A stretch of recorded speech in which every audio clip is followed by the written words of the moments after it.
Waga unakiri kitu gani? Waga unakiri kushinda, waga unakiri kushindwa. Unapoona kuna jambo gumu mbele yako linakujia, waga unakiri kitu gani? Waga unamsemaje Mungu juu ya hicho kitu? Waga unamuelezaje Mungu juu ya hicho kitu? Ni kitu gani unachokiona? Kile kigumu kijacho au Mungu aliyeko ndani yako?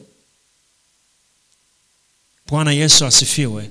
Na hili ufanikiwe, lazima uhakikishe ndani yako unalo neno la Bwana la kusema. Lazima uwe na neno la Mungu la kusema, la kumkiri yeye ya kwamba ni Bwana na Mwokozi wa maisha yetu. Katika njia zako zote, ndivyo Biblia inavyosema, njia zako zote mkiri yeye, naye atayanyoosha. Biblia inasema atayanyoosha. Ukiona yananyooka, maana yake yana shida mahali. Lakini katika ukiri kuna kunyooshwa kwa njia. Katika ukiri kuna kunyooshwa kwa mapito. Bwana Yesu asifiwe. Katika ukiri kuna kunyooshwa kwa njia, na katika ukiri kuna kunyooshwa kwa mapito. Mapito yananyooshwa kwa kukiri. Kwa lazima ndani ujifunze kukiri ya kwamba Yesu ni Bwana. Yesu anaponya. Yesu anaokoa. Bwana Yesu asifiwe. Mkiri yeye kwa kinywa chako, utaokoka. Utaokoka. Bwana Yesu asifiwe. Utaokoka na hiyo njaa, haitokuua. Utaokoka na huo ugonjwa, hautakuua. Bwana Yesu asifiwe. Utaokoka na hiyo mishale ya adui, haitokupata. Mkiri yeye. Mkiri yeye. Mkiri yeye. Tumia muda mwingi sana kumkiri Kristo katika njia zako, naye atanyosha mapito, hayatabaki yalivyo. Ndio asili ya Mungu. Tegemee yeye. Bwana Yesu asifiwe. Ule mstari wa 5 tulioanza kusoma anasema mtumaini Mungu kwa moyo wako wote, usizitegemee akili zako mwenyewe. Mungu akumnyima mwanadamu kutumia akili. Amemruhusu mwanadamu kutumia akili, lakini hakumruhusu kuzitegemea. Tegemeo liko kwa Mungu. Akili alizotupa tumepewa tuzitumie, lakini sio kuzitegemea. Bwana Yesu asifiwe. Tegemeo liko kwa nani? Kwa Mungu. Akili zitumie, lakini usizitegemee. Mungu akumruhusu mwanadamu kutegemea akili, ila alimruhusu kutumia akili. Na ndio maana kwa sababu anatumia akili, ndio maana tunakalia viti. Bwana Yesu asifiwe. Si unajua Mungu hakuumba viti, ila aliumba mti. Akampa mwanadamu akili ya kwamba atumie ule mti atengeneze benchi tukae vizuri. Bwana Yesu asifiwe. Wapendwa, Bwana asifiwe. Kwa hiyo Mungu hanakuruhusu kuzitumia akili, lakini hakuruhusu kuzitegemea nini? Akili. Mwanadamu anapoanza kutegemea akili ndipo anapovurugana na Mungu. Lakini anapozitumia akili hakuna shida. Mungu ameruhusu kwa sababu amekupa ile akili ili uitumie, ile sio uitegemee. Kwa hiyo katika njia zako zote mkiri Yesu, mkiri Bwana, mkiri Mungu ya kwamba ni Bwana na Mwokozi wa maisha, naye atanyosha mapito yako. Wapendwa, Bwana asifiwe. Nataka nguvu ya ukiri. Hebu sema tena, nguvu ya ukiri. Natamani kuona mwanadamu anayemkiri Kristo. Haijalishi hali aliyo nayo na mahali anakopita, lakini anamkiri Kristo. Biblia inasema ukikiri utaokoka. Ukikiri utaokoka. Na cheki vizuri, mara nyingi sana tunapoingia kwenye hali ambayo sio nzuri, vinywa vyetu waga vimkiri Mungu. Kwa sababu gani? Tunafikiri Mungu ni wa majira. Yaani tunafikiri Mungu amebadilika. Mungu waga abadiliki, majira ndo yanabadilika. Mungu anabaki yeye. Anasema mimi ni yule yule jana na leo na hata milele. Majira yanapobadilika Mungu abadiliki. Kinachobadilika ni majira. Yaani ya kwamba jana ulicheka, leo unapolia imaanishi Mungu kabadilika. Mungu ni yeye yule, ila majira yamebadilika. Na kwa sababu ni Mungu yule yule, anaweza kuishi katika majira yoyote yale. Ukicheka yuko, ukilia yuko. Mungu anakaa kwenye majira yaliyobadilika. Yeye abadiliki, anabaki kuwa pale pale, ni Mungu. Kinachobadilika ni nyakati na majira. Na hizo nyakati na majira zinapobadilika, lazima utambue ya kwamba Mungu hajabadilika. Bwana Yesu asifiwe. Ni yeye yule yule aliyekuwa na wewe wakati unacheka. Ni yeye yule yule aliye na wewe katikati ya kulia. Kwa hiyo mkiri Mungu yule yule aliyekuvusha kwenye kilio akakupeleka kwenye kicheko. Akikupeleka ukienda kwenye kilio, mkiri tena, kwa sababu ni Mungu yule yule atakuvusha tena na hapo. Wapendwa, Bwana Yesu asifiwe. Mungu habadiliki. Tusisahau, majira ndiyo yanayobadilika. Na majira kubadilika hayambadilishi Mungu. Mungu hatobadilika kwa sababu majira yamebadilika. Kwa sababu majira yanapobadilika tunadhani Mungu kabadilika. Haiwezekani, hajabadilika. Anasema ni yeye yule jana na leo na hata milele. Yuko pamoja nasi siku zote hadi ukamilifu wa nini? Wa dahali. Hajabadilika. Kitakachobadilika kwenye maisha ya mwanadamu ni nyakati na majira. Kubadilika kwa nyakati na majira hakubadilishi ukuu wa Mungu na kubadilishi uungu wa Mungu.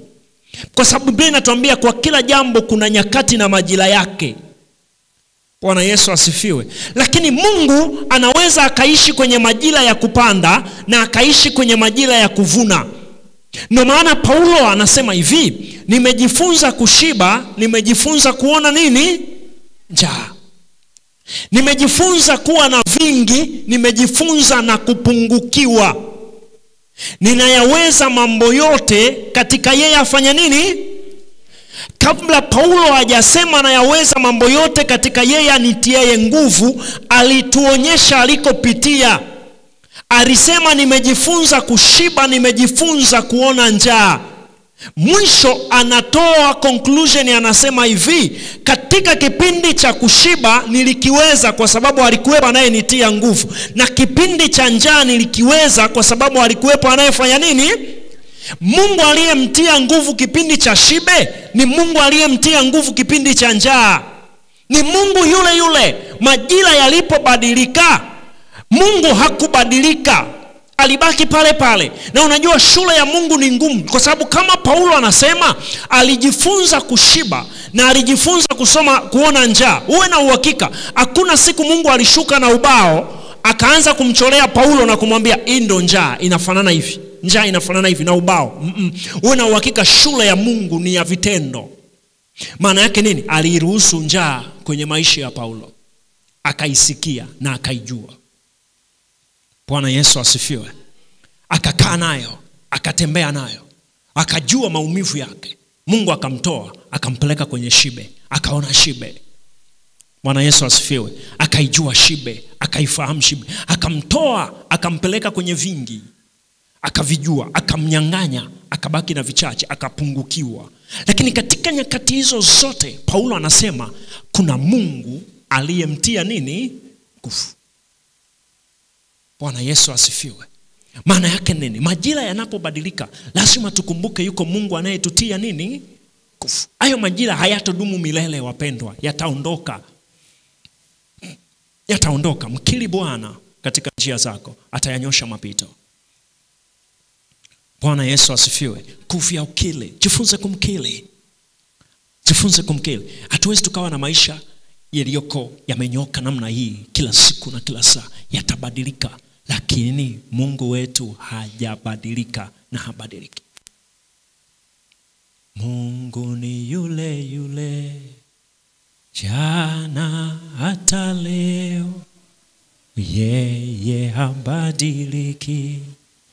Mungu ni yule, Mungu ni yule yule, Mungu ni yule yule jana hata leo, yeye habadiliki.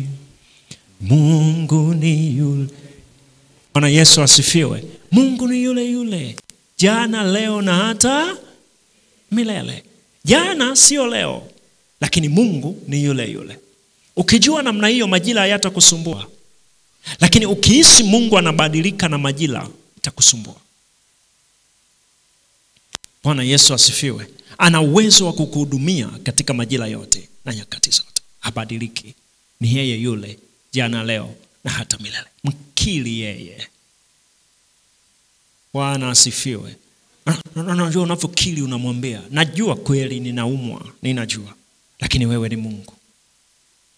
utuponyaye. Kwa kupigwa kwako tulipona. Bwana Yesu asifiwe. Kwako uko uponyaji. Hazina yako haina magonjwa. Nami najua hata haya hayajatoka kwako. Bwana Yesu asifiwe. Unamkiri yeye kama Bwana na Mwokozi wa maisha yako na unapona. Ndivyo Biblia inavyotuambia, utaokoka. Utaokoka na nini? Na huo ugonjwa, na hiyo hadha, na hiyo shida. Jifunze kumkiri Bwana, naye atayanyosha mapito yako. Bwana Yesu asifiwe. Jifunze kumkiri Bwana.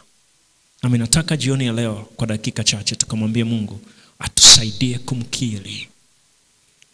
Na tuwaombee wenzetu waliokata tamaa na kurudi nyuma katika utumishi wa Mungu. Kwa nini? Kwa sababu yamkini waliona milima mbele yao, waliona mabonde mbele yao, hawakujua kumkiri Mungu wao, naye akawavusha salama. Lakini na sisi hatuwezi tukawaacha, tuwaombee.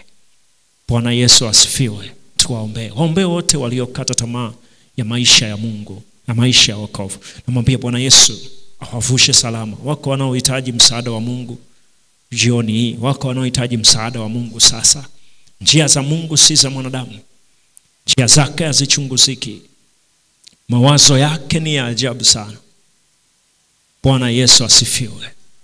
Bwana Yesu asifiwe. Mbaji mmoja aliimba, nafsi yangu usichoke, roho yangu msifu Bwana, aliahidi atatenda, tumainie yeye.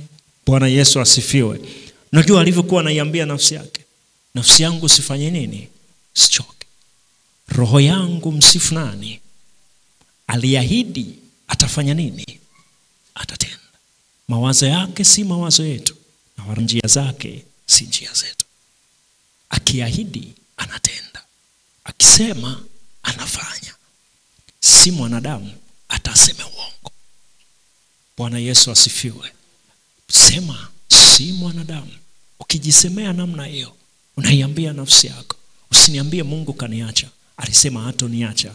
Naye si mwanadamu ataseme nini?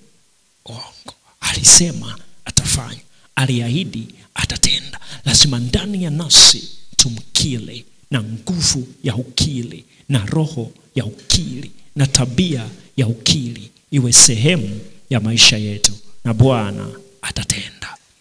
Bwana Yesu asifiwe. Wapendwa, Bwana asifiwe. Na kutegemea Yesu, Yesu peke yako tu. Wewe mkombozi wangu, unitulizae. Na kutegemea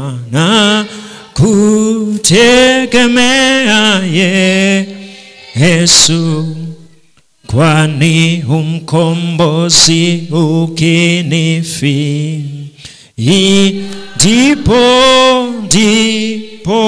nitakupenda sana, wala sikuachi. Na kutegemea